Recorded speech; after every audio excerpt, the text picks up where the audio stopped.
بسم اللہ الرحمن الرحیم۔ عائشہ اسلامک ہسٹری کی پیاری بہنوں اور بھائیوں، السلام علیکم ورحمۃ اللہ وبرکاتہ۔ آج کی اس ویڈیو میں آپ کے ساتھ آج کے دن کا 8 نومبر 2022 کے دن کا خاص عمل اور وظیفہ شیئر کرنے جا رہی ہوں۔ یہ عمل بالخصوص آج چاند گرہن کے وقت کی خاص 3 کام ہیں جس کے پڑھتے ہی آپ کا نصیب بدل جائے گا۔ تو آج چاند گرہن کا دورانیہ کیا ہے اور اس وقت میں آپ نے کون سے کام کرنے ہیں، یہ آج کی اس ویڈیو میں آپ کے ساتھ شیئر کروں گی۔ میری بہنوں اور بھائیوں، کسوف کے معنی سورج گرہن اور خسوف کے معنی چاند گرہن ہے۔ حضرت مغیرہ بن شعبہ رضی اللہ عنہ سے روایت ہے کہ نبی پاک صلی اللہ علیہ وآلہ وسلم کے زمانہ میں جس دن آپ کے صاحبزادے حضرت ابراہیم علیہ السلام کی وفات ہوئی تو سورج گرہن لگا۔ لوگوں نے کہا کہ ابراہیم علیہ السلام کی وفات کی وجہ سے سورج گرہن لگا۔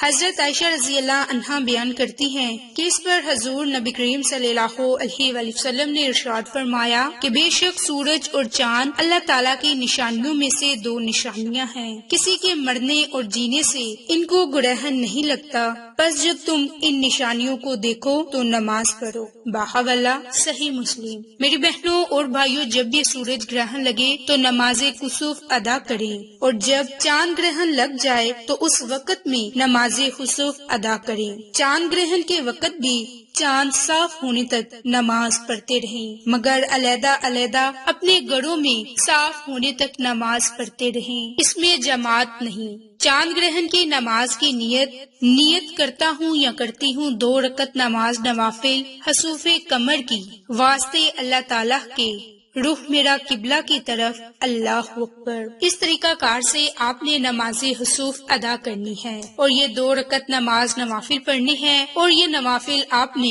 نہایت ہی عاجزی انکساری کے ساتھ ادا کرنے ہیں۔ چاہیں تو آپ یہ 2 رکعت نماز نوافل پڑھ لیں یا پھر 4 رکعت نماز نوافل، لیکن نوافل آپ نے اسی ترتیب سے پڑھنی ہے کہ آپ نے سورۃ فاتحہ کے بعد 3 مرتبہ سورۃ اخلاص اور 3 مرتبہ آیت الکرسی پڑھنی ہے، اور دوسری رکعت میں بھی آپ نے 3 مرتبہ سورۃ فاتحہ اور 7 مرتبہ سورۃ اخلاص پڑھنی ہے۔ اسی ترتیب اور طریقہ کار سے آپ نے یہ 2 رکعت نماز نوافل پڑھنی ہے۔ میری بہنوں اور بھائیوں، حضرت ابو بردہ حضرت ابو موسیٰ سے روایت کرتے ہیں، انہوں نے بیان کیا کہ سورج گرہن ہوا تو نبی پاک صلی اللہ علیہ وآلہ وسلم اس طرح گھبرائے ہوئے کھڑے تھے جیسے قیامت آ گئی ہو۔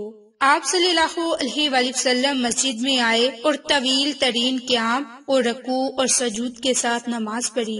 اس سے پہلے آپ صلی اللہ علیہ وآلہ وسلم کو ایسے کرتے ہوئے نہیں دیکھا۔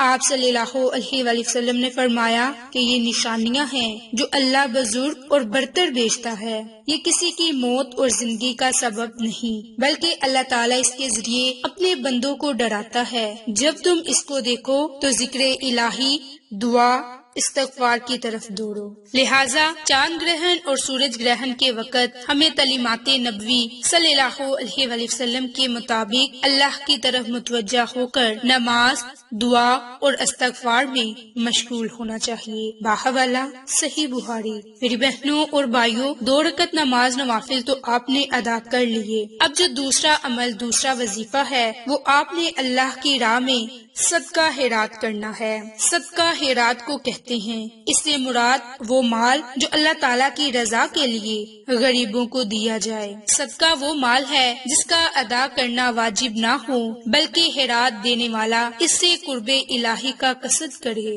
گویا صدقہ زکوٰۃ کی ادائیگی کے بعد زائد مال اور وہ دولت ہے جسے مستحق لوگوں کے درمیان خرچ کیا جائے، ان کا معاشی تعطل ختم ہو، ان کی تخلیقی جدوجہد بحال ہو اور وہ معاشرے کی ترقی سے مطلوبہ کردار ادا کر سکیں۔ اللہ کی راہ میں مال اور صدقہ خیرات کرنا انسان کا کوئی ذاتی کمال نہیں، کیونکہ مال اور جان سب کچھ اسی خالق اور مالک کی عطا ہے۔ اللہ تعالیٰ نے اپنے بندے پر یہ احسان کیا کہ اس کے مال کو وصول کر کے کئی گنا بڑھا کر عطا فرماتا ہے اور بعض کو بے حساب بھی دیتا ہے۔ قرآن کریم اور احادیث مبارک میں صدقہ خیرات کی بہت زیادہ فضیلت بیان کی گئی، بلکہ اس سے اللہ اور اس کے رسول مکرم محترم حضرت محمد مصطفیٰ صلی اللہ علیہ وآلہ وسلم کی رضا کے حصول کا ذریعہ قرار دیا گیا۔ اس اٹل اور ناقابل تردید قرآن کریم نے ایک شاندار مثال کے ذریعے بیان فرمایا۔ سورۃ بقرہ میں ارشاد باری تعالیٰ ہے،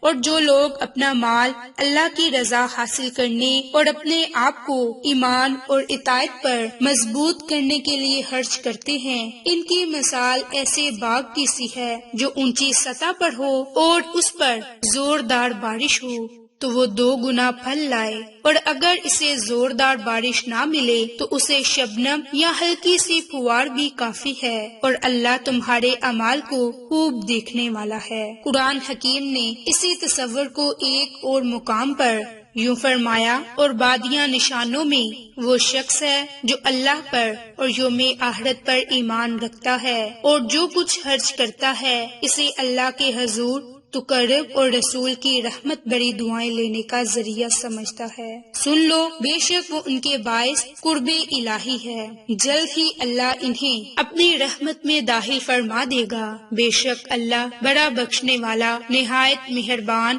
اور مہاجرین اور ان کے مددگار، ان کے انصار میں سبقت لے جانے والے، سب سے پہلے ایمان لانے والے اور درجہ احسان کے ساتھ ان کی پیروی کرنے والے، اللہ ان سب سے راضی ہو گیا اور وہ سب اس سے راضی ہو گئے، اور اس نے ان کے لیے جنتیں تیار فرما رکھی ہیں جن کے نیچے نہریں بہہ رہی ہیں، وہ ان میں ہمیشہ ہمیشہ رہنے والے ہیں، یہی زبردست کامیابی ہے۔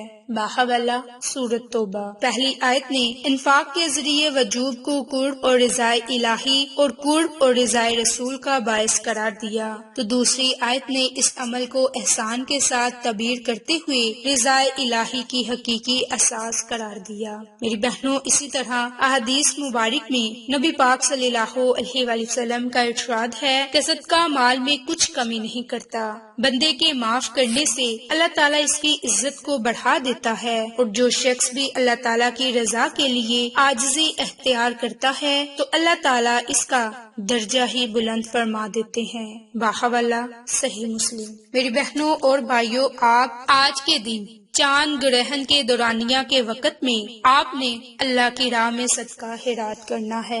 صدقہ خیرات آپ چاہیں تو ایک نمک کی گتھی لے لیں، آپ چاہیں تو گھر کے افراد کے مطابق، جتنے آپ کے گھر کے افراد ہیں ان کی تعداد کے مطابق انڈے رکھ لیں، یا پھر اس کے علاوہ کسی کی ضرورت پوری کرنے کے لیے راشن یا پھر ان کے لیے پیسے رکھ لیں، اور جب اس دورانیہ میں آپ نماز ادا کر لیں، 2 رکعت نماز نوافل یا 4 رکعت نماز نوافل پڑھ لیں، تو اس دورانیہ میں کثرت کے ساتھ توبہ استغفار یہ تیسرا کام کریں، اور اس کے بعد اللہ کی راہ میں صدقہ خیرات کر دیں۔ انشاءاللہ اس کی برکت سے آپ پر آنے والی تمام مشکلات مصیبتیں ختم ہوں گی۔ ان 3 اعمال 3 کام کرنے سے آپ کی زندگی بہترین ہو جائے گی، آپ کا نصیب آسمان پھاڑ دے گا اور آپ پر آنے والی مصیبتیں ختم ہو جائیں گی۔ آپ 1:02 سے لے کر 5:49 تک اس عمل کو، اس وظیفے کو کر سکتے ہیں۔ اس وقت میں اگر آپ یہ عمل کریں گے تو آپ کو بہت ہی فائدے برکات حاصل ہوں گے۔ تو میری بہنوں اور بھائیوں، آپ کو یہ ہماری ویڈیوز پسند آئیں تو اسے لائک، شیئر اینڈ سبسکرائب کریں۔ جزاک اللہ۔